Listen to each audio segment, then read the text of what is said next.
妈，儿媳知错，请您责罚。老公出差后，和他不清不楚的女人竟然找到我家，还把我认成了老公的妈妈，他的准父母。这次的责罚就免了，以后还敢对我不敬吗？再也不敢了，再也不敢了。妈，你还同意我嫁给浩泽吗？我不但要让你嫁给浩泽，我还要给你们举办一个隆重的婚礼。谢谢妈，谢谢妈。放心，你和我老公的婚礼绝对让你终身难忘。老婆，对不起啊，今天是我们相识4000天的纪念日，我竟然还要去出差。不过，我虽然不在你身边，但我却给你准备了礼物。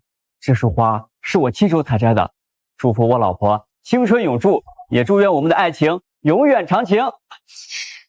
老公，你既然这么舍不得我，那就明天再去呗。今天在家好好陪陪我，正好你都很久没有回家了。不，老婆，我身为一个男人，应该以事业为重。等我回来，一定好好补偿你啊。陆小雨这方面还真是好，只要我把各种纪念日设成闹钟不忘记，就能让他高高兴兴。不过哄他顾小雨是工作，去找白小纯才是生活。小姐，我也能记住你的每个纪念日，看来对你挺上心的。你还怀疑他对别的女人有暧昧，是不是多心了？莹莹，判断一个男人是否真心，不要看他说了什么，要看他做了什么。陆浩泽都多久没有回家了，连今晚的纪念日都不愿意跟我一起，他能不能有多伤心？老公，老公，你又要照顾家里，又要应付外面，辛苦啦！老婆，你就放心吧，这些年你用顾家资金全力支持我陆氏集团做大做强，我要是再不努力点，怎么对得起你嘛？啊！以后陆氏要靠你自己啦。老婆，就放心吧。等我资金撤回，看你这个赘婿怎么独自把陆氏集团撑下去。老婆再见。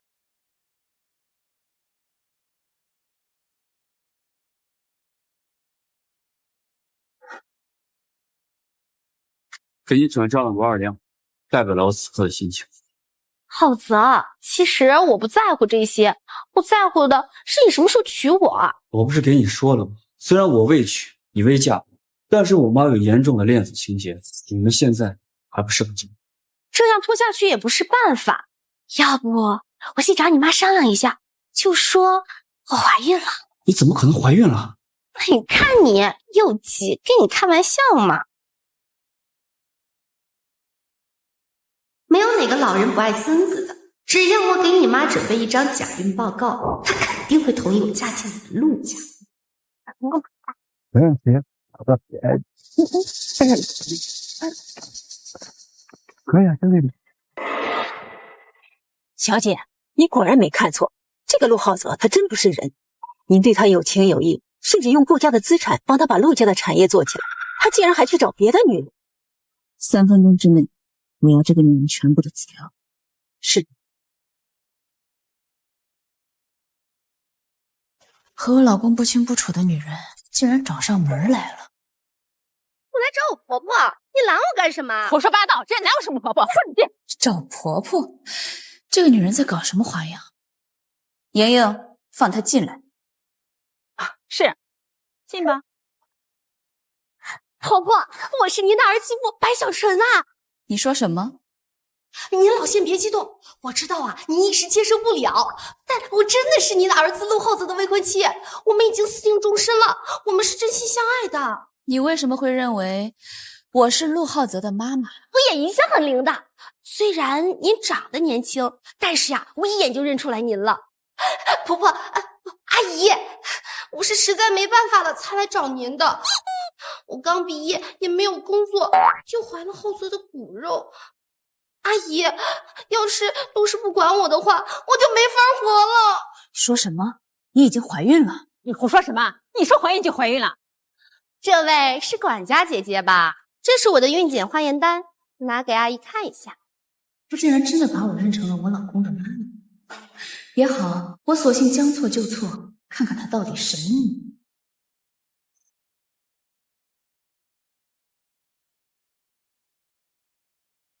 这孕检单做的一眼假，这个蠢女人，以为这样就能要挟未来的我。既然你怀了我陆家的骨肉，那就是我们陆家的有功之臣。莹莹啊，以后她就是我们陆家的正妻，你要像对待我一样对待她。是太太。阿姨这么说，你答应了？还叫我阿姨？我错了，妈，谢谢您。您先好好休息，等浩泽回来呀，我再和他一起来看您。站住！妈，您这是？都送上门来了，还想走？这个女人和我老公不清不楚，还找上门把我错认成她的婆婆。你觉得你今天走得了吗？妈，你想做什么？小陈啊，你马上就成为我们陆家的儿媳妇了，还怀着我的孙子，妈怎么忍心让你一个人去外面吃苦呢？你得留在家里，让妈好好照顾你啊。真的吗？不行啊，我如果一直留在陆家，万一被婆婆发现我是假怀孕了怎么办？哎呀，妈，怎么敢劳烦您照顾我呢？我还是走吧。你这是在挑拨我和儿孙的关系吗？妈，我不是这个意思。怀着孕还不让我照顾你，将来我孙子长大会怎么想？我儿子浩泽回来会怎么想？知道的是你看不上我们陆家，不知道的还以为我这个婆婆不欢迎你呢。既然你存心想破坏我和儿孙的关系，那还不如不过门。妈，我错了，请您一定要成全我和浩泽。成不成全，不在于我，在于你自己。我们陆家在江城是什么地位，你应该有所耳闻。你以为想成为我们陆家的儿媳妇儿有那么简单吗？或许我儿子浩泽觉得你没问题，但是我这个婆婆的关，你还没有过。妈，您的意思是？你必须在家里住1个星期，接受我的培训。放心，培训期间你享受我们陆家少奶奶待遇。来人，欢迎少奶奶。当然，如果你不愿意接受我这个老太婆的培训，现在就可以走。妈，您都这么说了，我不答应也得答应。没想到有钱人家的婆婆也会道德绑架儿媳妇儿。算了，培训能有什么难的？我嘴甜一点，身子轻快一点，再把这老太婆哄开心了就好。很好，带少奶奶回她的房间吧。是，少奶奶请。谢谢妈。回来。怎么了妈？你既然接受我的考核，我就不希望受任何外界因素的干扰。所以今天的事情，我希望你对浩泽完全保密。如果泄露一点风声，你的考核直接不及格。是，妈，我会保密的。去吧。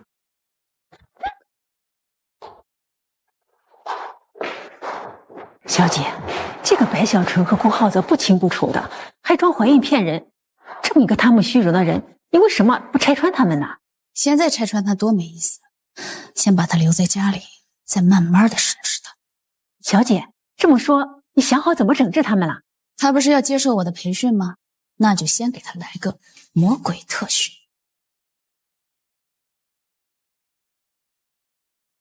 想当我们陆家的儿媳妇儿，就必须接受这些培训。陆家儿媳基本素质培训表？我们陆家可是江城首富，想当我们陆家的儿媳妇儿，基本素质必须过关。当然了，这不勉强。如果你不愿意，现在就可以走。白小姐，请吧。不是，我愿意接受培训。当陆家少奶奶的机会，无论如何也不能错过。很好，不过丑话说在前面，培训期间我会随时考察你，但凡有一点不合格，你就没有资格进入我们陆家的大门。那这也太扯了吧！必须当佣人1个月，不施粉黛，衣着朴素，早上4点起，晚上0点睡。打不还手，骂不还口，这比996还狠啊！这算什么素质？什么素质？吃苦耐劳的素质。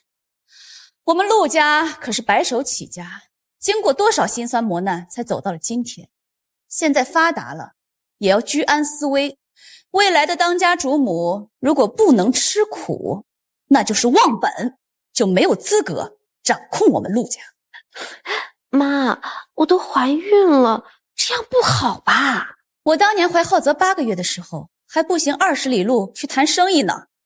那这条又是什么素质？1个月之内减肥60斤，那我还有人样吗？身材管理也是一种素质。以后你嫁到我们陆家，免不了要和我一起出席各种上流聚会，我可不想到时候你连晚礼服都穿不上。那这条也太扯了吧！1年之内生4个孩子，怀孕都要10个月呢，1年之内我怎么可能生得了4个孩子？这是优生优育的素质，1年之内怀2对双胞胎，这就是4个孩子，理论上是可行的。妈，您这样有点太强人所难了吧？行了，优生优育这条可以暂时不管，但是其他的你必须做到，否则就别想进入我们陆家。妈，您别忘了，我肚子里呀可怀有您的孙子，您可以不要我，不能不要您孙子吧？一个基本素质不达标的儿媳妇儿，也教不出什么合格的孩子。既然这样，你这个孙子我不会承认这个身份。既然你不想嫁入我们陆家，那就赶紧走，有的是人想进。进来吧。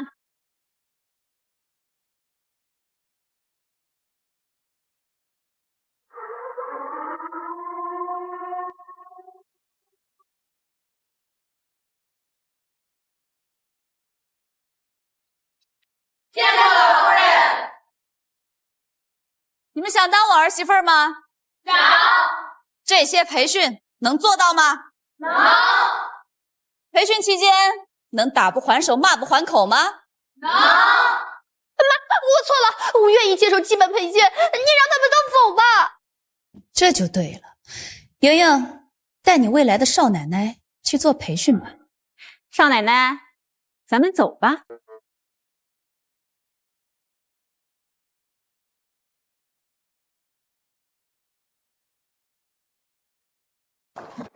这个不会脱，还想当陆家的儿媳妇？我看你就是故意针对我。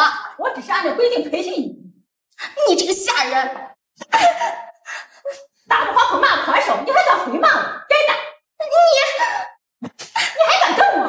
瞪我也该挨打！我再重新说一遍好了。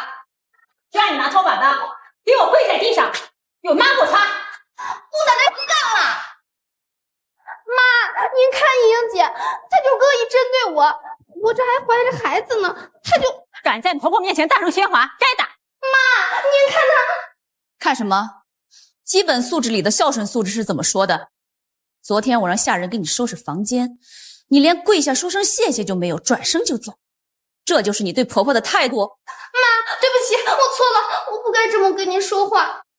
小纯，我再说一遍，我们陆家是名门望族，儿媳妇可没那么好当。我知道没那么好当，只是……行了，这是我们陆家的规矩，你要是忍受不了，现在就走。小纯啊，你放心，等你培训一结束，正式当上我们陆家的儿媳妇儿，你得到的要比你付出的多得多。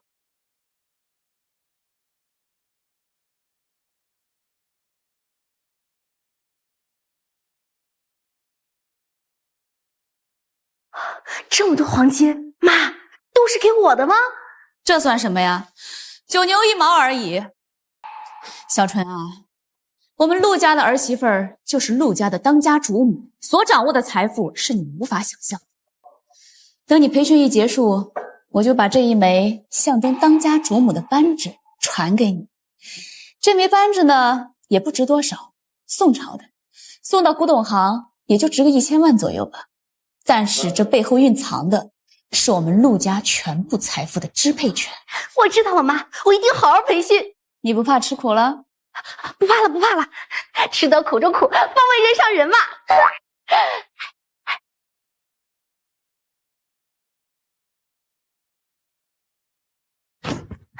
妈，你看我这回擦得干净吧？地还凑合，外面的玻璃还没擦呢。我马上去擦。为了虚荣，不惜和有妇之夫不清不楚。这样的女人，即使吃再多苦，也不可能出人头地。小姐，这个女人的底细我已经找人调查清楚了，她的确是假怀孕。意料之中，这个女人就爱自作聪明。陆氏集团的财务亏空问题我也找人调查清楚了。陆浩泽，你太没有底线了！我老公居然把我的钱给别的女人，给她买豪车、买洋房，还先后给她转账600万。小姐，你千万不要生气，别伤了身子。莹莹，这个女人到底什么背景？她哪有什么背景啊，就是从小穷罢了，所以要立志改变命运。她还有脸提改变命运？靠自己的双手努力奋斗，那叫改变命运；依附别人当寄生虫，那叫好吃懒做。这就是人家的理想啊！据说她在校期间专门去贴那些有钱人，还扬言说这辈子非有钱人不嫁呢。可惜啊，这么多年都没有钱人要她。想嫁给有钱人，谈何容易啊！所以啊，她这次碰到了肯为她花钱的陆浩泽，才着急要嫁过来。不过她没想到，这个陆浩泽是个真凤凰男，假有钱人，想依靠别人攀龙附凤。他父母是怎么教育的？他没有父母，他从小是他哥嫂带大的。他哥嫂啊，跟他是一类人，要不然怎么能教育出这样的货色呢？这么说，他家里人也支持他嫁给有钱人，哪怕插足别人的婚姻？那倒不至于，他哥哥是出了名的爱面子，而且脾气不好，特别害怕在亲戚朋友面前丢脸。如果知道他和有妇之夫不清不楚，恐怕呀不会饶了他。怕丢脸就好。小姐，莫非你心里有计划了？白小纯，我不但要让你丢脸，还要让你从我这里拿走的钱一分不少的还回来。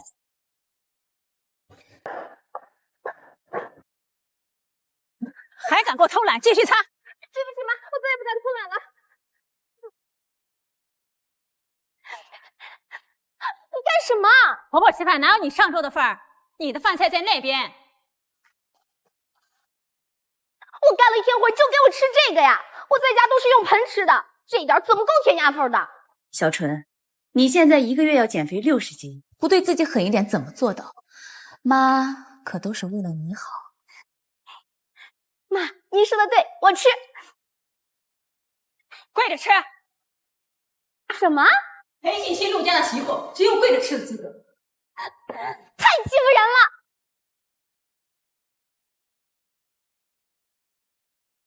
放肆！跪下！白小纯，你的孝顺素质是怎么培训的？敢给我甩脸子？不是妈，我不是针对你，都是他。他不仅打我、骂我，还让我吃这些东西。毕竟我可是怀了你们陆家的孙子，万一……谁让你非要高攀我们陆家的？妈，您别怪我说话难听。白小纯，你现在要什么没什么，只是众多想嫁入我们陆家的女人之一。倘若你不尽快完成儿媳素质培训，就算你怀了我的孙子，我也没有理由选择你当我们陆家的儿媳。我再说一遍，我这可是为了你好。如果你再对培训有任何的不满，立刻走人。我随时可以给浩泽安排别的女人。都已经付出那么多了，可不能前功尽弃，我得忍辱负重。对不起妈，我错了，请您饶恕我。光给我道歉就行了吗？对不起，莹莹姐，是我不理解您的苦心。知道就好，因为我愿意打你死。等我正式嫁到陆家以后，看我怎么收拾你这个下人。我们陆家儿媳基本素质之一就是不能浪费粮食。小纯，你知道接下来该怎么做吧？知道。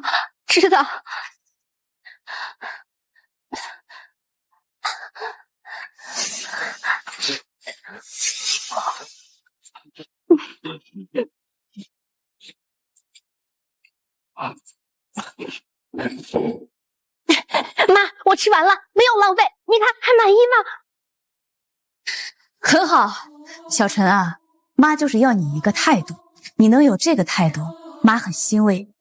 你成为我们陆家媳妇儿的素质培训已经成功1半了。回去通知你哥嫂，我要和他们见一面。您要见我哥嫂？您怎么知道我没有父母，只有哥嫂？在江城，没有什么事能瞒得住我。回去跟你哥嫂说一下，你要和我儿子结婚了，我先给你办一个订婚仪式。订婚？谢谢妈。不行，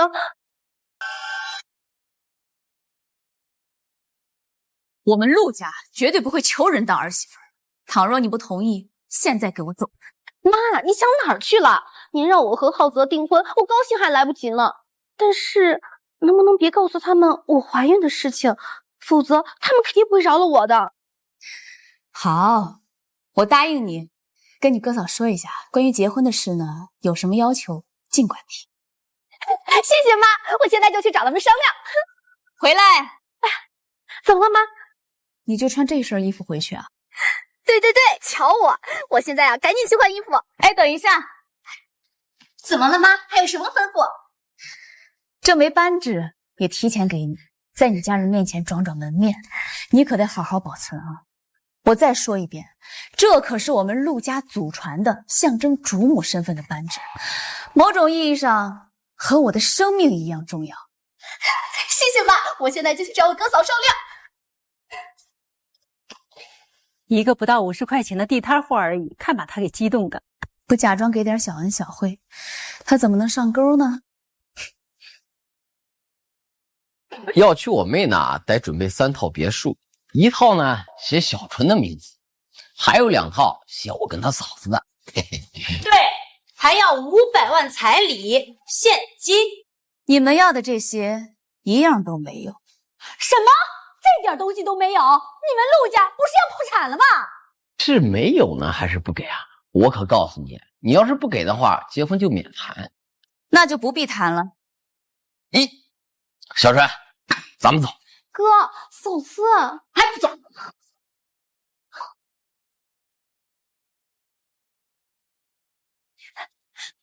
哎，哥，嫂子，你们看，那是我婆婆送我的新婚礼物。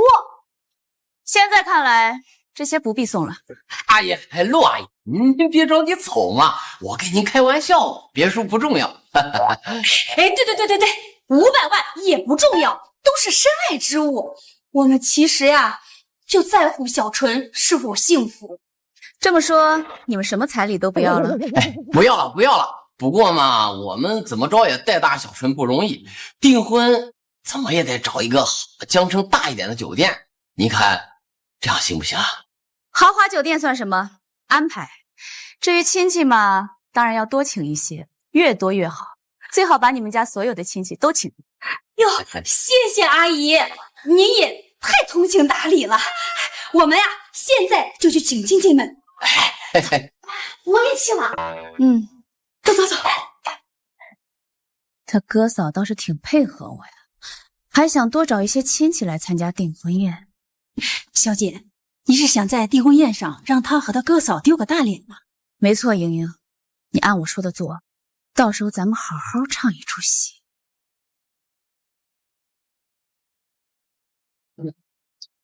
我老公和他第三者的订婚宴马上要开始了。莹莹，白小纯的亲戚们到的差不多了。小姐，都到齐了，该我上场收拾他们了吧？我都等不及了。别急，有人在帮我们拱火呢，别打断。各位亲朋好友，非常的感谢大家来参加舍妹嫁入江城陆氏的订婚宴。老白，你说你妹妹嫁入陆氏就是陆氏，不会是骗我们的吧？就是啊，哪有订婚时准新郎不参加的？这老白最爱面子，平时有骆驼他都不吹牛。你妹妹各方面都很一般，陆氏老总能那么不开眼看上她？就是你是哪儿的亲戚？我怎么没见过你？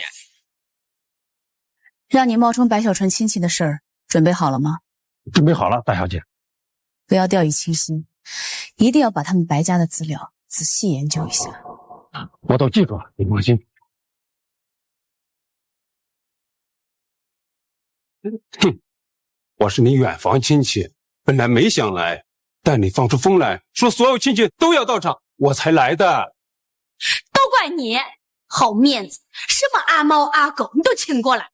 这位叔叔啊，我的未婚夫叫陆浩泽，是江城陆氏集团的掌舵人，你可以上网查查。他今天没来呀，是因为他出差去了。不过我们的订婚宴可是由我的准婆婆亲自举行，他一会儿就来了。陆浩泽，我当然知道了，可是你说你要嫁给他，连个像样的信物都没有，实在让人无法相信。大家说是不是？就是。谁说没有信物呀？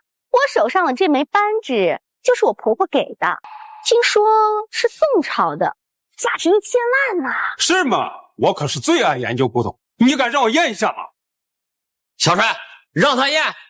就是让他赶紧闭上他的臭嘴。验一下，验一下，验一下，验一下，验一下。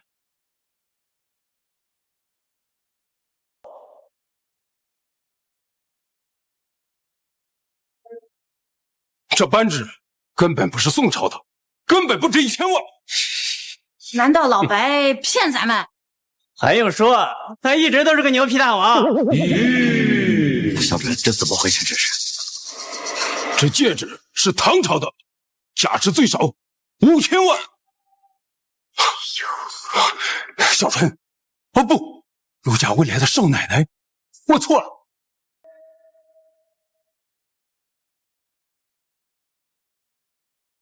小姐，我以为你请人是拆穿他们，反而捧了他们。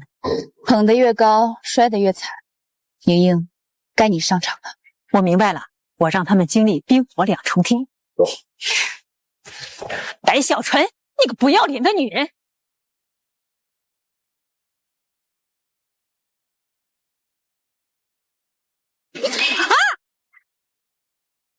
啊！妈妈，莹姐，你怎么？闭嘴！谁是你姐？陆浩泽可是有老婆的人，你竟然还勾引他！像你这样的人还想进我们陆家的门？我们太太善良，不忍心拆穿你。作为陆家的管家，我可不是好惹的。胡说！陆浩泽根本没有老婆，我之前怎么没有见过？你真是蠢的可以！我告诉你，陆浩泽的老婆可是我的主人，你想顶替他的位置，没门儿！白小纯，你想和我老公订婚，那我自然要给你准备一出好戏。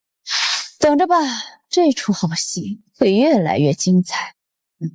各位亲友，这个女人既然是陆家的管家，那她说陆浩泽有老婆，那肯定是有老婆。那这么说，小纯他……小纯和有夫之妇在一起，还跑到人家家嘚瑟，不要脸！他哥嫂更是奇葩，还在这大搞订婚宴席，都搞嫁妆，这事没搞清楚之前，你乱传什么呢？你还不承认是吧？我这儿可有证据，看看吧，你的宝贝妹妹可是怀了陆浩泽的孩子了，看看，这就是孕检单。哎呦呦，还没结婚就怀孕，真便宜啊！小纯长得挺好看，怎么这么糊涂啊？小纯，白家的脸都让你丢尽了，丢尽了！哎呀，你怎么能会先孕呢？这孕检单是假的，我没怀孕。你还敢不承认？我告诉你，白小纯，陆浩泽可还没有离婚呢，你就在这着急忙慌的在这办订婚宴，你什么企图？大家可都看明白了吧？这为了着急上位，连最后的一点脸面都不要了呀！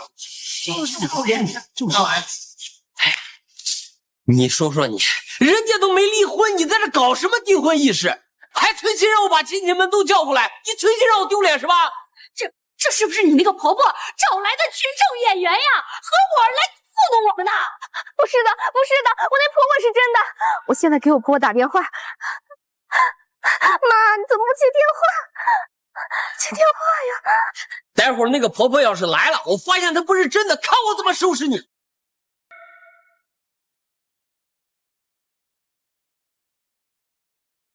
没错，白小纯的确是第三者。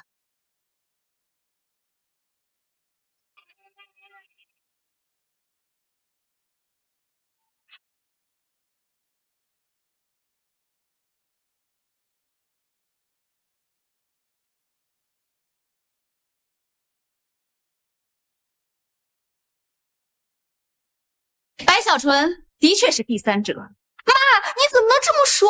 哎呦呦，还没结婚就叫上妈了，真够积极的呀！你还真叫他妈？白小纯，你急什么？我的确是陆浩泽的妈妈，你妹妹也确实破坏了我儿子的婚姻，但是我已经认定白小纯是我们陆家新的儿媳妇，所以她叫我妈也很正常。妈，你说什么？陆浩泽有原配妻子，你不知道，但这是事实。你之所以没有见过他，是因为我不喜欢他。已经将他扫地出门了。但是你不用担心，你是我认定的儿媳妇，没有任何人敢阻止你。你还真干了不要脸的事儿，我咋就不要脸了我？妈，救我！干什么呢？小纯怎么说也是你们的家人，别人对他说三道四也就算了，你们居然还欺负他！妈，还是你对我好。你给我闭嘴！他让我在亲戚朋友面前丢了老脸，我还不应该教训他呀！我真不明白你们有钱人的脑回路。我妹妹明明是破坏了你儿子的婚姻，你却心安理得的把她请进了家门。哦，你不会是设了什么陷阱让我妹妹跳的吧？哼，你们说这些话也不怕风大闪了舌头。你们去打听一下，我们陆氏集团有多少资产？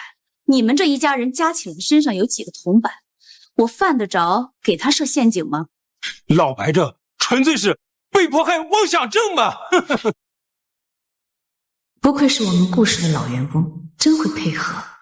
我也不瞒着诸位了，我之所以认定小纯是我陆家的儿媳妇，是因为她怀了我们陆家的骨肉。妈，你怎么连这个也说了？放心，有妈在，没人敢说什么。哎呦，恭喜你啊，老白！妹妹还没结婚就当上舅舅了。这老白还经常自夸他们家家教严呢，结果就教成这样。要是我妹妹做了这种丑事，我就找一个地洞钻进去。我你住手！小纯现在是我陆家的儿媳妇，我看谁敢动她。太太，您太偏心白小纯了吧？你给我闭嘴！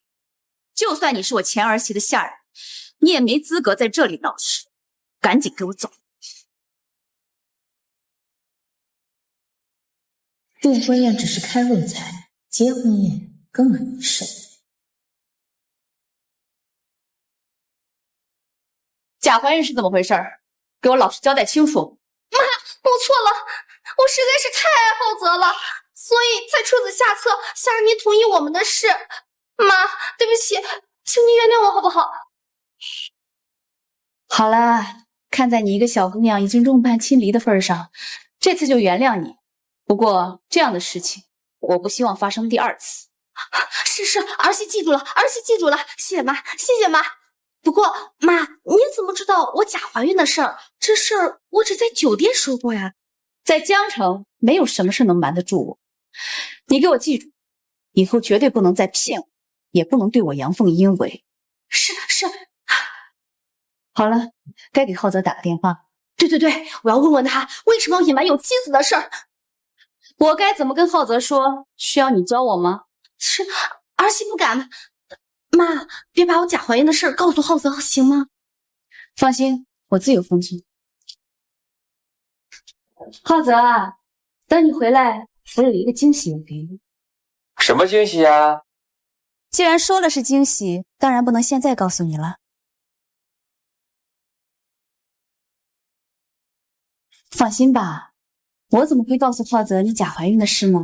我是告诉他要给他准备一个惊喜，就是你们的婚礼。真的吗，妈？我还以为您不会同意我嫁给浩泽了呢。怎么可能呢？你都已经和家里决裂了，我再不让你进门，那你该怎么办呀？再说了，浩泽那个原配我一直都不喜欢，已经把他扫地出门了。而且我们陆家媳妇的基本素质培训你完成的不错，我也认可你。至于孙子嘛，只要你进了我陆家的门，早晚都会有。所以你也不要再纠结浩泽没有告诉你实话的事了。是，妈，我真不知道该怎么感谢你才好。还有你哥嫂那边也不用担心，只要你进了我陆家的门，他们早晚会接受你。不过我刚才说了，婚礼的事情，我想给浩泽一个惊喜，所以千万不要告诉他，免得破坏了气氛。好妈，我发誓绝对保守秘密。这才乖嘛！快去收拾一下，一会儿下来商量一下婚礼策划的事儿。好的，妈。小姐，您真高明，恩威并施之下，白小纯已经完全被你拿捏了。哼，这个女人自以为聪明，其实很蠢。对了，事情都安排好了吗？放心，所有的戏码都已经准备好了。很好， 600万，我要让他一分不剩的还回来。你好，新娘子，希望您能喜欢我们的婚礼策划套餐服务。就是新娘子呢。你搞错了，我不会认错的。您看您这么年轻，这么漂亮，一看就是新娘子。如果我是新娘子的话，那她是谁呀？那自然是您婆婆啦。你胡说什么？亏你还是江城最著名的婚礼策划师。你确实搞错了，我是婆婆，她是我的准儿媳，新娘子。对不起，对不起，不好意思啊，实在是因为您太年轻、太贵气、太有气质，所以我才会认错的。你的意思是我不够年轻，不够贵气，不够有气质？小纯，人家上班族不容易，别为难人家。过来坐。对不起啊，小姐太太，我现在为您介绍我们的婚礼策划套餐服务。我们时间宝贵，不用啰嗦了，直接介绍你们最好的套餐服务。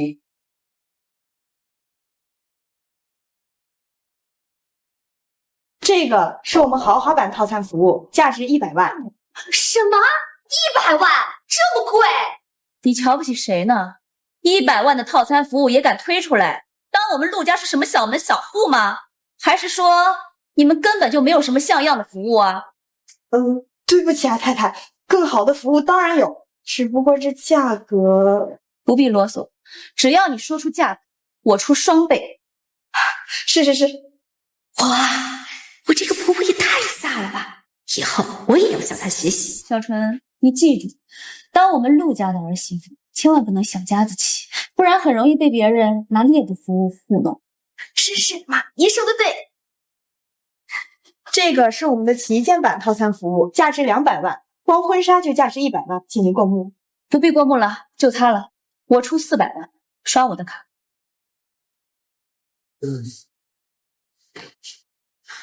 陆太太，您的这张卡是黑钻卡，可以给您打折优惠的。什么？还可以打折？什么折扣不折扣的，就按400万刷。是，我这就去刷。不就是阔太太的任性吗？我再提醒你一次，当我们陆家的儿媳妇就不能小气。是，我记住了。刷不了。陆太太，您的这张卡刷不了。胡说，我的卡怎么可能刷不了？我这张卡可是不限额的，怎么可能刷不了？陆太太，您先不要生气，我能不生气吗？你今天必须给我解释清楚。是这样的，陆太太，江城现在的金融系统正在对您这样的黑钻卡进行维护，所以这张卡1星期之内都刷不了。1个星期？那怎么能行啊？耽误了我儿子和儿媳的婚礼，你们负得起责任吗？陆太太，实在是不好意思，您看您方便换一张卡刷吗？我儿子就给了我这1张不限额的卡，我也没有其他的卡了。况且这张卡前天我刚刷了1000万，怎么可能刷不了？陆太太，我实在是无能为力。那也没有别的办法了。这样，你先正常服务，等婚礼结束之后呢，我再给你结算。不行啊，陆太太，您的这个是旗舰版套餐，不能不付钱就开始服务的。如果您能接受豪华版套餐服务的话，倒是可以考虑一下。开什么玩笑？我们陆家的儿媳妇一定要用最高级的套餐。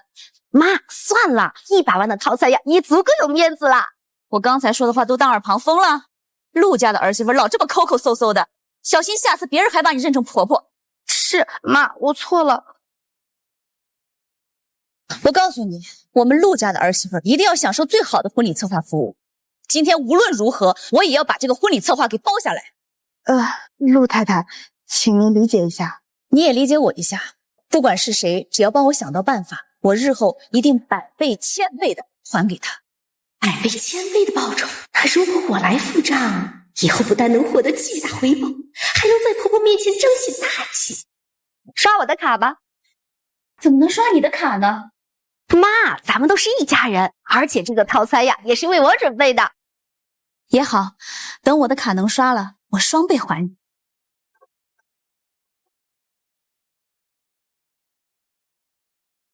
太好了，又赚了400万，这就是大气的回报。小姐，卡刷好了，请跟我们走去试新婚礼服。演得不错，回头给你们加薪。谢谢老板。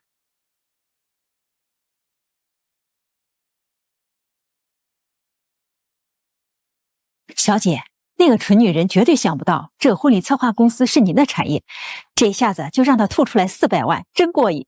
这才哪儿到哪儿啊，让她付钱的地方还多着呢。明白，我这就继续安排人。老是玩一个套路多没意思啊！这次你要再次出马，咱们玩点新鲜的。是。这也太豪华了吧！小纯，我说过多少次了，不要那么小家子气。对不起妈，我只是做梦也没想到，我的婚宴竟然能在金府这样江城最豪华的酒店举行。小纯，我说过多少遍了，你马上就是我们陆家少奶奶了，可不要让贫穷限制了你的想象力。是。陆太太、白小姐，我们这次婚宴就按照最高规格，一桌10万1，取万里挑一之意，您二位看怎么样呢？10万1一桌，凑合吧。再贵的酒宴，估计你们也凑不出来了。你给我听清楚了，我需要的是最顶级的服务。这个您尽管放心，不过需要预付100万的定金。开什么玩笑！我们陆家在你们金府办过多少次宴会了，你们居然敢收我定金，是觉得我们陆家付不起吗？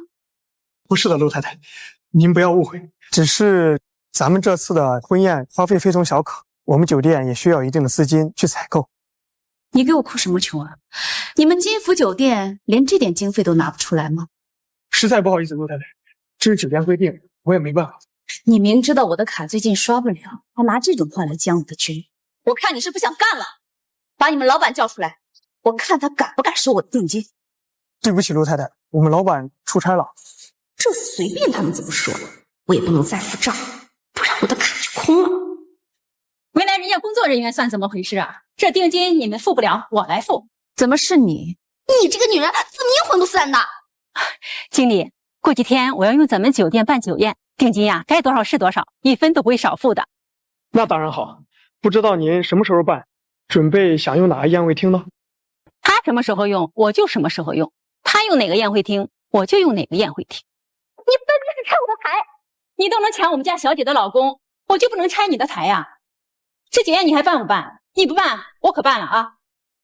我这儿有100万，我现在就付。你敢付，他敢收吗？除非他是不想干了。陆太太、白小姐，按照规定，我要先紧着付定金的客户来。等下，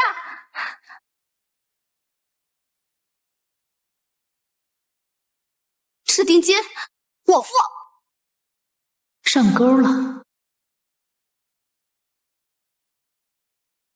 我付定金，你必须做这个女人的生意。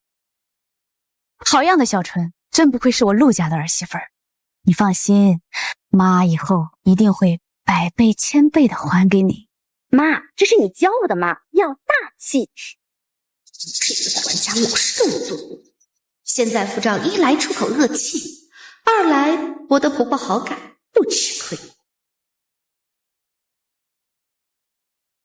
谢谢白小姐，我这就刷卡。哎，经理，你怎么能这样呢？不是说好做我的生意的？演得不错，待会儿直接找我拿红包。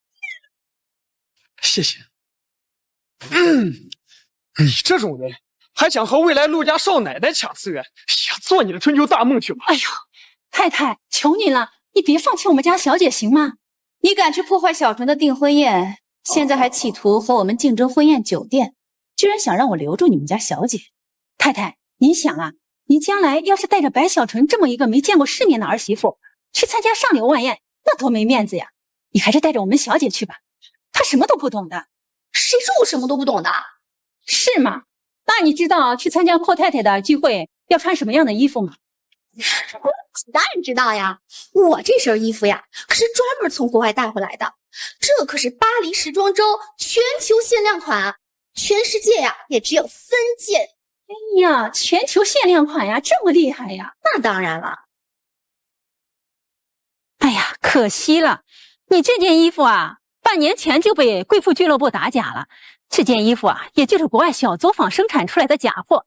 没想到这么久了，还有人上当。妈，你看他编出来假话嘲笑我。小纯，他说的是真的，只不过你不是贵妇俱乐部的会员，没有收到消息而已。妈，你怎么不介绍我参加贵妇俱乐部呀？加入贵妇俱乐部的确是有很多机会，不仅能收到很多第一流的消息，还能名利双收。只可惜啊，这会费要100万。妈考虑到你刚刚大学毕业，拿不起会费，所以暂时没有介绍你。白小姐，给您的卡。妈，这卡里还有100万，你拿着，帮我加入贵妇俱乐部。我绝对不会输给浩泽前妻的。也好，小纯你放心，加入贵妇俱乐部之后，妈一定让你百倍千倍的赚回来。没想到这么轻易就把我的600万追回来了。不过游戏还没结束呢，白小纯，你的车子、房子也是用我的钱买的，你一样也别想赢。小纯啊，你和浩泽的婚礼还是算了吧。妈，我要是做错什么了，您说我改，可千万不要拿婚礼开玩笑啊！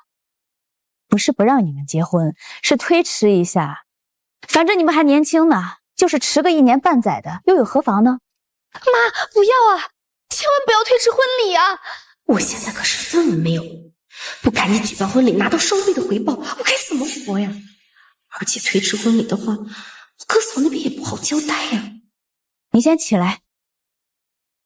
这个婚礼呢，不是妈不让你们办，而是咱们陆家那些亲朋好友们，他们说你作为咱们陆家儿媳妇的基本素质培训啊，还有最后一项没有达标，所以建议推迟一下婚礼。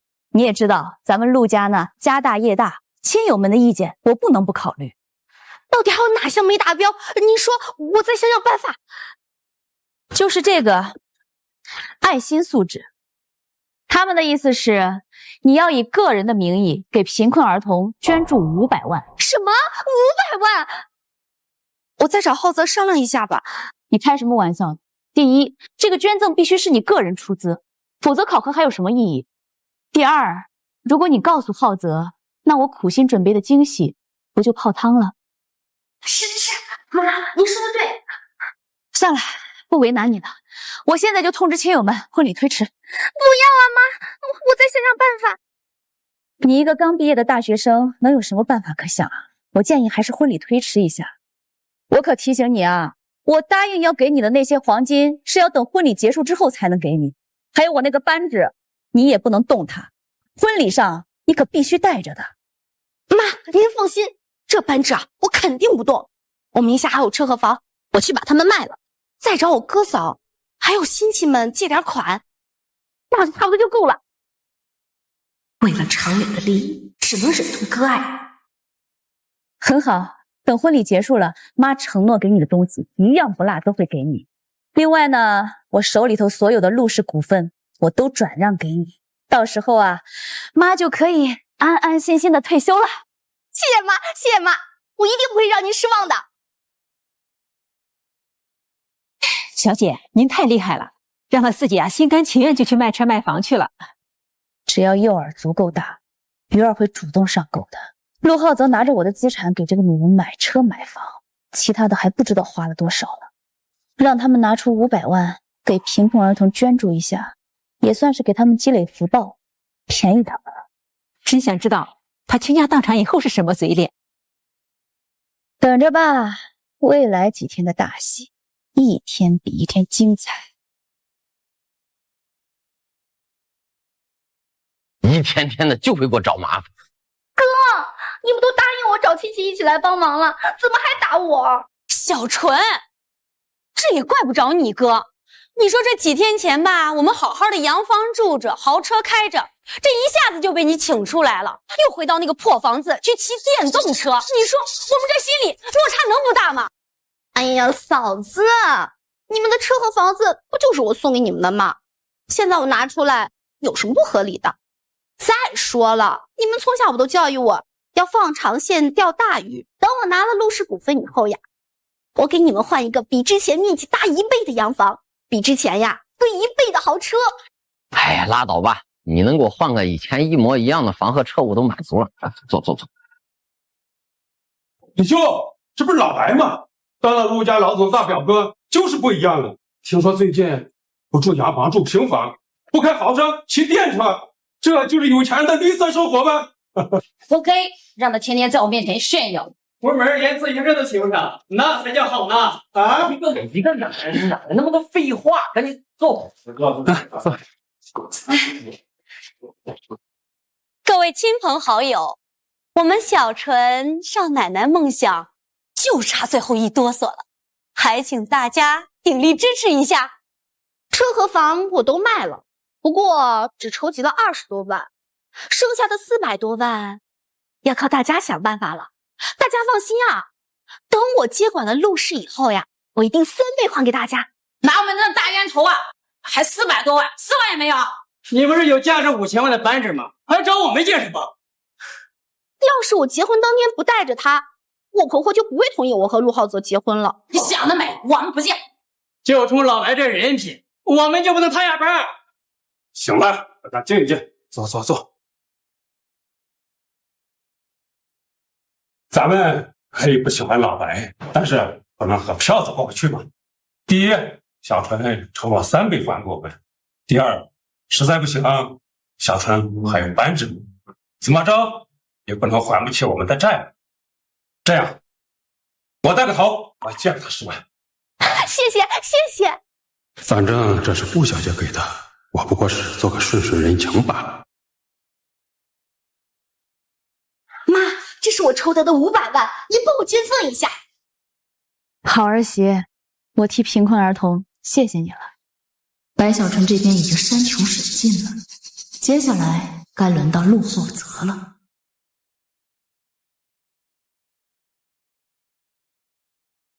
顾小雨，为什么冻结我银行卡？老公，怎么连老婆都不叫了，叫人家名字啊？别岔开话题，我的银行卡还有陆氏集团账户为什么都冻结了？你最好给我一个解释。想知道原因啊？那你先回答我，明天是什么日子啊？我现在哪有心情想明天啊？不回答的话，那我就挂电话喽。哎，别挂呀！明天是我们的结婚纪念日吧？好老婆，你该不会是想用这种方式提醒我吧？宝贝，这么重要的日子，我怎么可能会忘记？我还给你准备了礼物，想给你一个惊喜。我自己的老公我还不相信吗？我们结婚10周年了，我也有一个惊喜要给你。你的银行卡和陆氏集团的资产冻结了，不要担心，那是在进行资产清算。我准备把陆氏和顾氏进行合并，成立一个顾陆集团。你猜，董事长会是谁呀？老婆，你的意思是，顾氏和陆氏集团都由我掌握？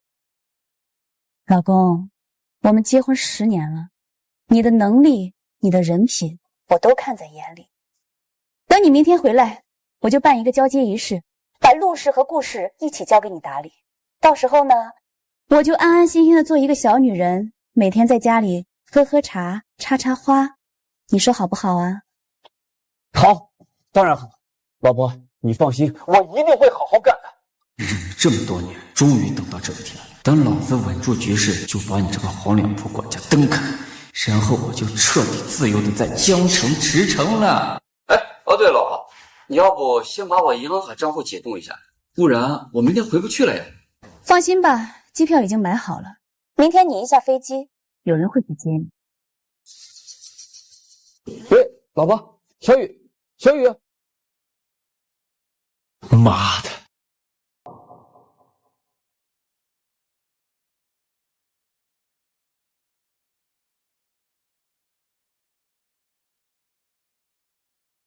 喂，亲爱的。喂，亲爱的，我明天就回去了，不过我可能没办法陪你了。明天不就是我跟他的婚礼了吗？看来婆婆已经和他说过了，他故意这样说是想给我惊喜。哎呀，你忙就不用陪我了，那我先挂了。哼，敢动我，我也动你。先把你电话拉黑。哼，我要成为陆家少奶奶了。小姐，事情进展比你想象的更加顺利。这个白小纯不但没有告诉陆浩泽婚礼的事，还把他电话拉黑了。现在啊，正在房间里做陆家少奶奶的美梦呢。哼，陆浩泽被我培养了10年，没想到段位依然这么低，难怪会被白小纯这样的蠢女人吸引。明天的婚礼上，有他们受的。二位来啦，怎么板着个脸呀？给谁看呢？今天是我儿子和你妹妹小纯大喜的日子，你们如果不想参加的话，我绝不勉强。哎，什么意思呀？没什么意思，小纯大喜的日子，我不想看见一些不和谐的氛围。哎呀，妈，别生气嘛。哎呀，哥，都来参加我的婚礼了，就别不高兴了嘛。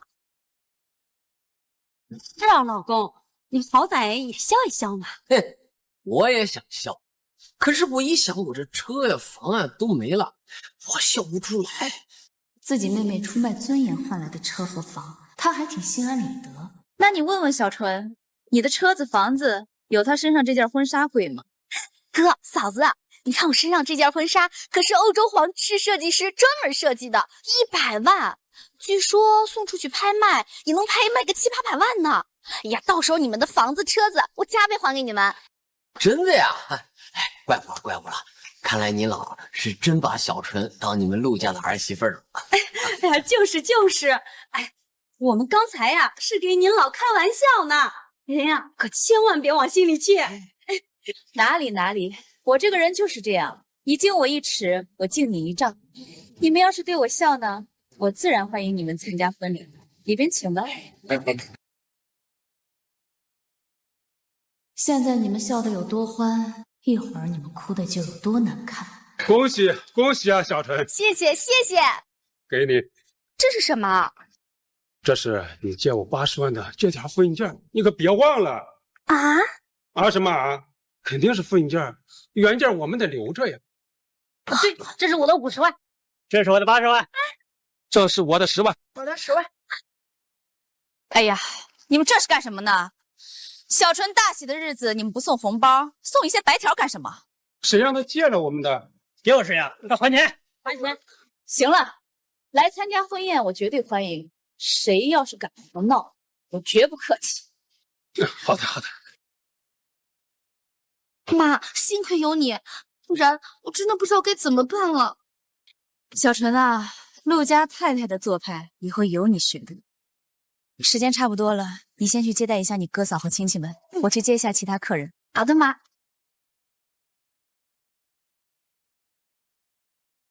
小姐，陆浩泽已经到了。很好，接下来就看你的了。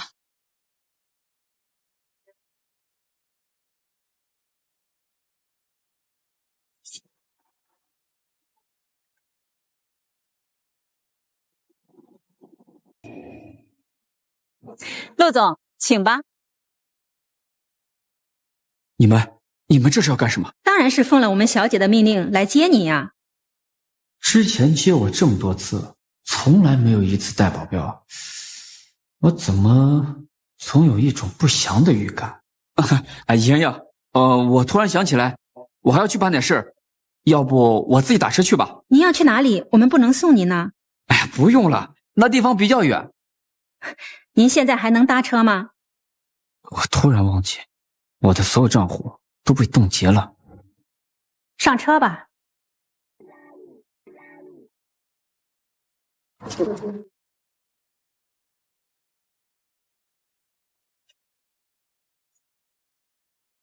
总感觉有点不对劲儿呢，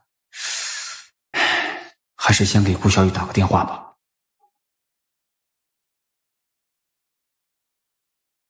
您好，您拨打的号码。您好，您拨打的号码暂时无人接听。真奇怪，这顾小雨和小春的电话怎么都打不通啊？陆董，请问您要去哪里办事呢？你叫我什么？陆董。哦，不，应该叫你姑爷。对不起，我差点破坏了小姐给您的惊喜。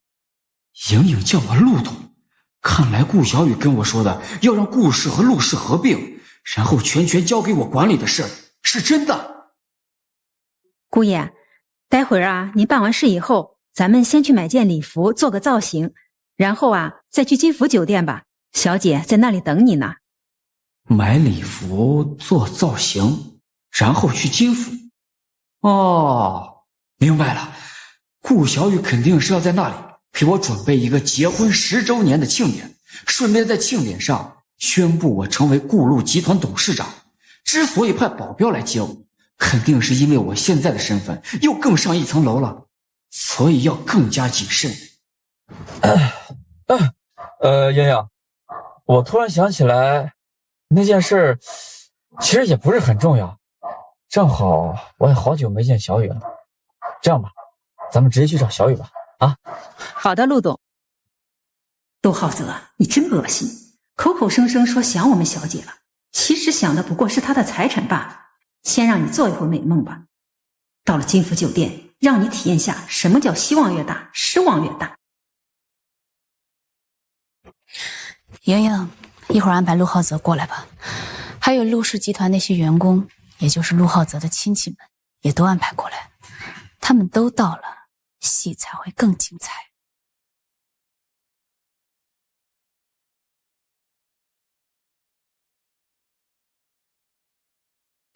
我早知道你们这么狗眼看人低，我就不让你们来。就是，你们来参加个婚礼，竟然还带着欠条，你们也不嫌丢人？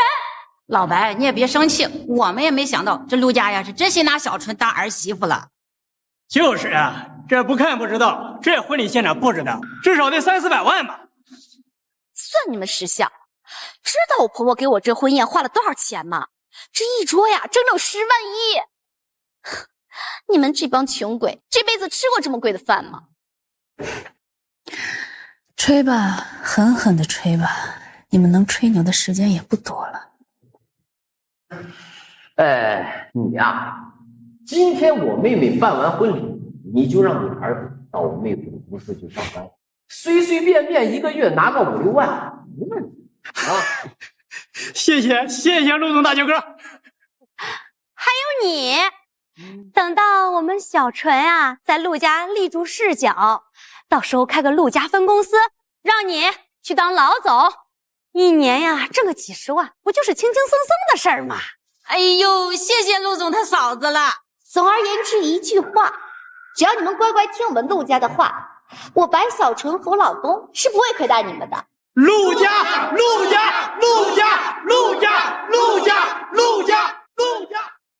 时间差不多了，陆家的亲戚也该到了。陆家，谁在这不开眼呀？占着我们陆家的宴会厅，还在这喊陆家，存心跟我们陆家作对是不是？你们是谁呀？谁占你们宴会厅了？瞎了你的眼，连我们都不认识。我们可是江城陆氏集团老板的亲戚，对，同时也是陆氏集团的高管。呸！也不看看你们那穷酸样，还敢冒充陆氏集团的亲戚！我告诉你啊，我们才是陆氏集团的亲戚和高管呢。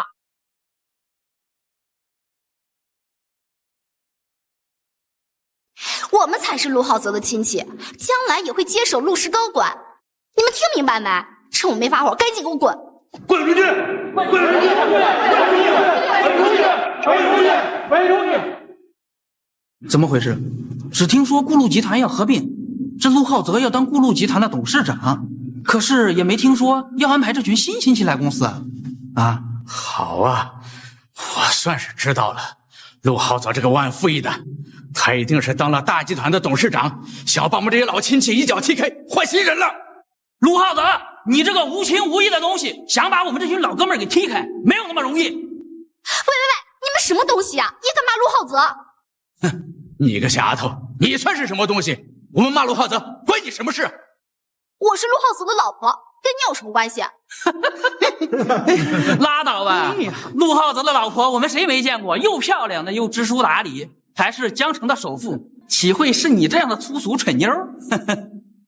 是啊，人家可是江城首富顾氏的掌舵人，你冒充他，你还不够那资格。你们胡说，那个女人怎么可能是江城首富？等等，那个女人，难道说这陆浩泽换老婆了？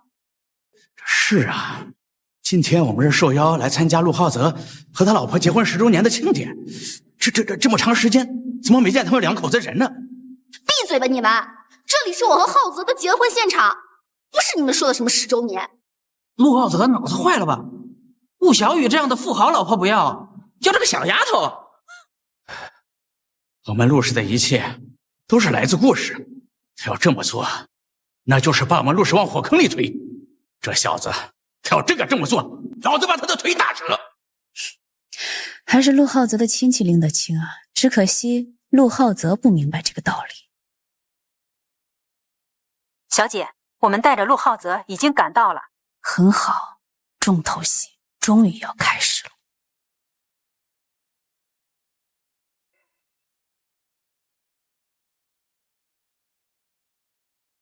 你敢骂我老公陆浩泽？你们都是傻了吗？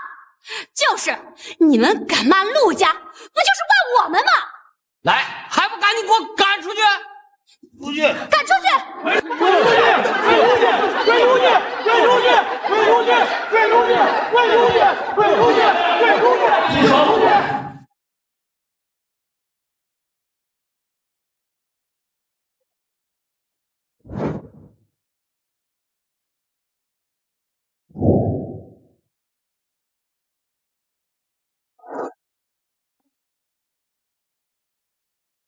浩泽，你可算来了！这不知道从哪来了这么个女人，占了咱的宴会厅不说，还冒充咱陆氏集团的管理层呢。是啊，他还指挥着他们的人想要打我们呢。大舅、表哥，你们没事吧？大舅，我婆婆明明跟我说她没有什么兄弟姐妹啊，但浩泽，你哪来的大舅啊？小纯，你怎么在这里？还穿着婚纱？浩泽，你装什么装啊？今天是咱俩的婚礼，你不知道吗？咱妈精心给咱安排的。咱妈？对呀，就是我婆婆，你妈。闭嘴吧你！陆浩泽的妈，也就是我姑妈，早就去世了。是啊，他爸也去得早，他是从小吃我们这些亲戚的百家饭长大的，所以后来成立了陆氏集团之后，才找我们来做高管层的。我怎么越听越糊涂啊？到底怎么回事啊？今天明明是咱们要结婚的。结婚？胡说！谁要跟你结婚了？哎，小川，你到底要耍什么花招啊？浩泽，你怎么了呀？啊，我知道了，一定是这个女人，她肯定又在背后花言巧语蛊惑你了。他？你什么意思？他能蛊惑我什么呀？那可说不定，毕竟你和他主子有10年的婚姻，说不定他也蛊惑你，你心软。小川，既然你都知道了，那我就告诉你，我和顾小雨确实是夫妻，但是我真正爱的人是你啊！这样吧，你再给我点时间，等我彻底拿下顾陆集团，我就和他分手好吗？不然我的前途就全完了。你说的什么跟什么呀？我们的事不都是你妈安排好的吗？我不是告诉过你了吗？我没妈，我妈已经去世了，而且我之前说的话都是骗你的。陆浩泽，你怎么能拿你妈开这种玩笑呢？好了好了，你们不要再密谋了，事情的真相马上就要揭晓了。各位亲友，大家都看到了吧？陆浩泽在和我们小姐结婚10年的情况下，还和这个白小纯不清不楚，还拿我们家小姐的财产给她。至于这个白小纯是个什么货色，就不用我明说了吧。这个女人存心破坏别人婚姻，真是太不要脸了！啊呸！想嫁给我们浩泽，我们浩泽得要你呢！怎么会这样？怎么会这样？哎，小川，如果陆浩泽没妈的话，那你天天喊妈的女人是谁呀？你说我是谁呢？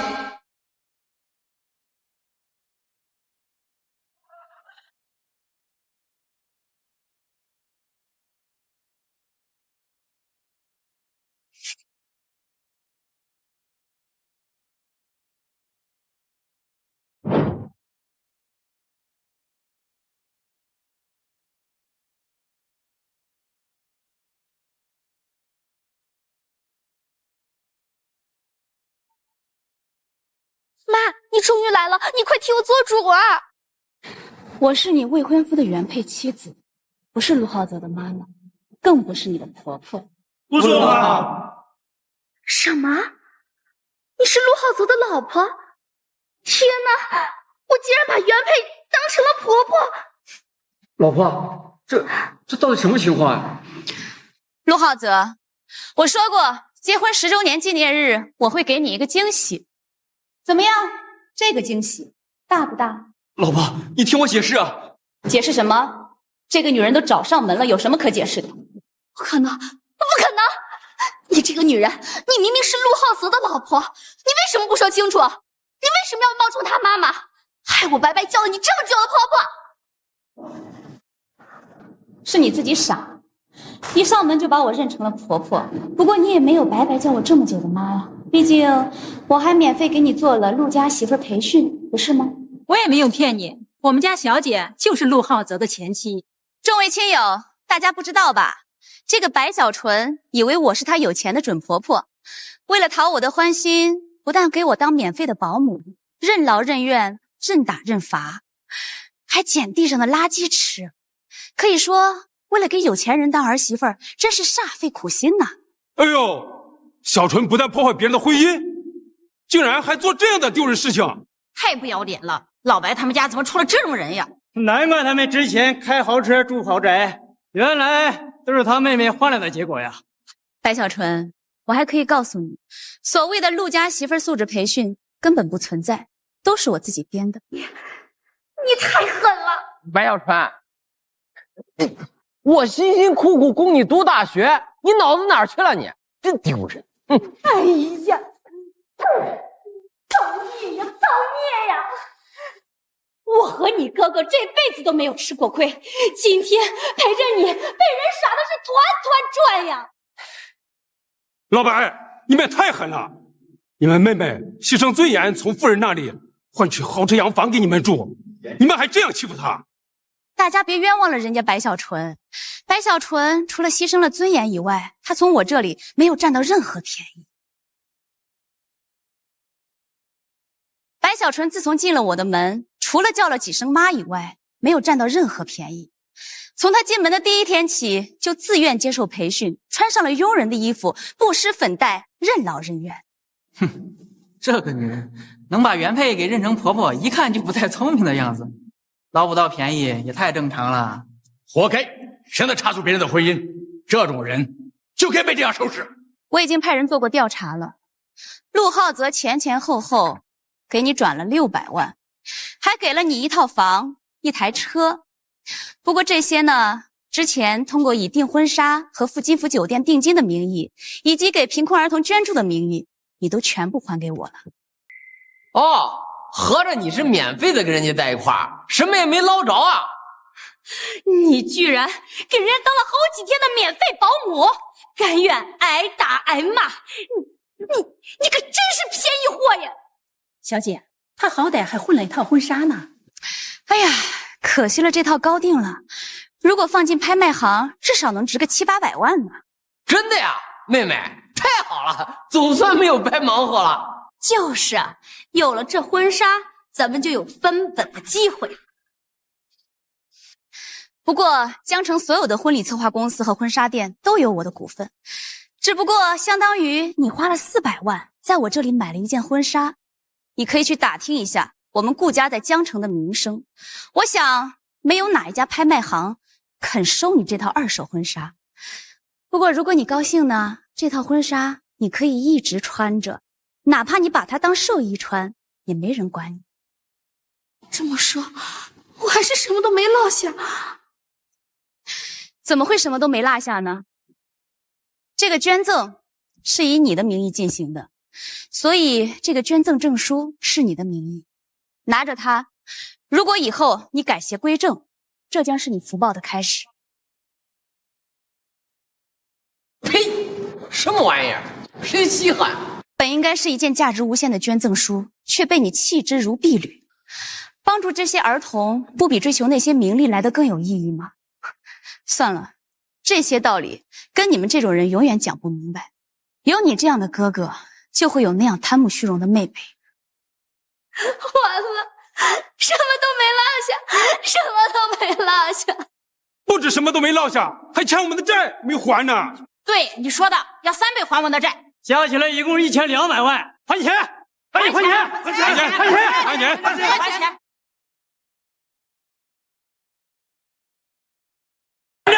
还债！还债！还债！还债！哎，臭小子，你可得替我们还这1200万的债啊！我凭什么替你们还债啊？不是，你今天不管是真的假的，你至少跟我妹妹结婚了，你就得还债。谁跟你妹妹结婚？你们自己偷偷举办的婚礼是不作数的。我妹妹可是怀了你的孩子，你还认不认呀？不可能，我连你都没有碰过，你怎么可能怀我的孩子？这女人的话你也能信？别着急，先看看她会怎么表演。浩泽，你忘了那天晚上我们都喝醉了，所以就……然后我就把你孩子。现在没有别的办法，只能用假怀孕来拖住陆浩泽，让他替我还了债再说。顾小雨，希望他别拆穿我，就算拆穿我，我也得坚持说我怀孕了。我呸！还把我当傻子呢？我给你买房买车，给你转账600万，你忽悠我说什么啊？要把第一次留给我们的新婚之夜，现在财产没有了，还忽悠我说你怀孕了。我要是真上了当，我还真不成傻子了吗？陆浩泽，你以为你不傻吗？家里放着这么漂亮能干的老婆，你还低三下四的去外面找女人，你能走到今天这个地步啊，是你咎由自取。哼，这个陆浩泽最后总算聪明一次了，知道白小纯一直是骗他的。白小纯的假孕证书，我第一眼就看出破绽了，所以我让莹莹做了彻底的检查，没想到证据在这里。顾小雨，原来你一直调查我。若想人不知，除非己莫为。小雨，哦不，老婆，我现在才知道谁是真正喜欢我的。老婆，我求求你不要离开我好不好？就算你离开我，能不能看在我们结婚10年的份上，不要冻结陆氏集团和我个人财产，分一点给我，哪怕是你指甲缝里面流露出来的一点也可以啊。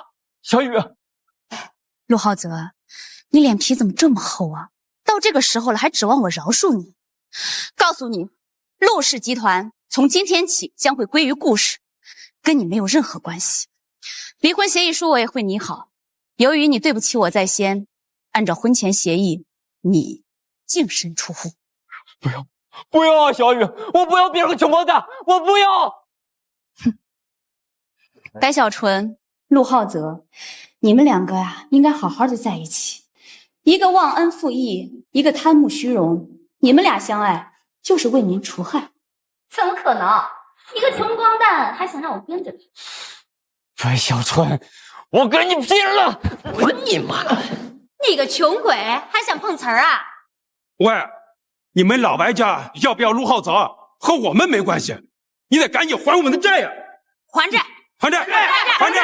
还债！还债！还债！顾小雨，不让开！我的债非你替我还，手里可是有你的把柄。你也有我的把柄，我怎么不知道啊？你怕是忘了吧？你的传家宝玉扳指还在我手上呢，我找亲戚鉴定过了，价值5000万呢。白小纯，你别忘了我们顾家在江城的影响力，没有哪个拍卖行敢收你这个扳指。没人买没关系呀，我记得你好像说过，视这个扳指如生命。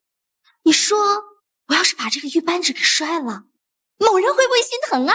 哎，别着急啊，有话慢慢说。怎么样，怕了吧？你现在立刻准备1200万，我就把这个玉扳指还给你，怎么样？傻妹妹啊，1200万还债都不够。顾小雨，我们要5000万。哎，不够，要1个亿，另外加一栋别墅和一辆豪车。嘿嘿嘿。说完了吗？那我告诉你吧，这个扳指啊，别说5000万1个亿了，它顶多值50块。你要是喜欢呢，就一直带着；你要是不喜欢，随便甩。不可能，你肯定是在诈我。你来跟大家说说，这枚古董的含金量。大小姐，戏演完了，我的任务结束了吧？小姐，哼，我根本不是你们的亲戚，是小姐让我过去冒充你们的亲戚，带节奏，一起嘲笑、忽悠你们呢。说你的扳指价值5000万，也是我信口胡说的。你们爱信，我能有什么办法？不对呀，你还借给我10万呢？那是顾小姐给我的，我从中间转个手，还是会回到顾小姐手里吗？这10万也不是小数，顾小雨就不怕你跑路了？哼，我是顾氏集团的老员工了，我每个月从顾氏能领到20万的补贴，你觉得我会为了10万跑路吗？何况你根本不知道我对顾家的忠诚度。行了，没必要跟这些人费口舌，因为他们根本不懂什么叫忠义，更不明白忠义大于利益的道理。小雨，老婆，我现在才知道谁是真正爱我的。老婆，我求求你再给我一次机会好不好？我这么做其实不是故意的，纯粹是因为我们结婚10年没有孩子，所以我才……陆浩泽，到这个时候了，你还敢撒谎？想当初你就是一个穷光蛋，是我把你带到顾家，一步步教你做生意。为了照顾你的自尊，我还给你创办了陆氏集团，还让你们陆家的亲戚一个个进入陆氏工作。你呢？对不起我也就算了，拿着我的钱到处给别的女人。这些年你觉得没有新鲜感了，天天以工作忙为由，处处躲着我，还敢怪我不生孩子。我告诉你，离婚协议书我会尽快给你，签了字之后立刻从江城给我消失，我永远不想再看见你。小雨，对不起，这件事我们都知道了，都怪这陆浩泽。陆浩泽的事情和你们没有关系，如果你们愿意来顾氏上班，随时可以面试，只要能力符合，可以录取。谢谢。陆浩泽、白小纯，背着你们的债务和良心的谴责，过好你们的下半生，好自为之。